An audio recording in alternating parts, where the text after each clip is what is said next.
2025 a été ma pire année de lecture. 20 livres. Beaucoup pour certains, trop peu pour d'autres. Et au fond, le chiffre n'a jamais vraiment compté. Ce qui m'a vraiment manqué, c'est le temps. Celui où tout ralentit, celui qui ouvre des espaces intérieurs. 2025 a été une année étrange, à la fois rapide et lourde. Une année de rupture ou peut-être de déplacement. Et si j'ai moins lu, c'est parce qu'une autre forme d'art a pris la place. Et pendant une année, en compagnie de personnes incroyables, j'ai plongé dans une résidence de critique cinéma sous la tutelle d'un critique de renom qui est Samir Adjoum. Et après une année de dialogue entre nous, de débats et d'enrichissement mutuel au sein de l'Institut français, est née la revue de critique cinéma algérienne Fracture.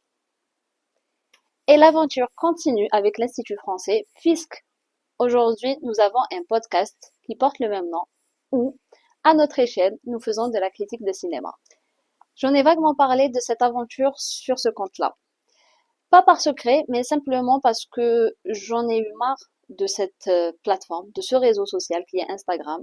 D'ailleurs, j'avais même ouvert ma chaîne YouTube, mais encore une fois, j'en ai eu marre de la conformité de ces plateformes, des contenus attendus. Une conformité à laquelle j'ai participé aussi, je vais pas vous mentir, par besoin d'appartenance, par manque de confiance, mais aussi pour ne pas déranger, parce qu'il faut pas se leurrer.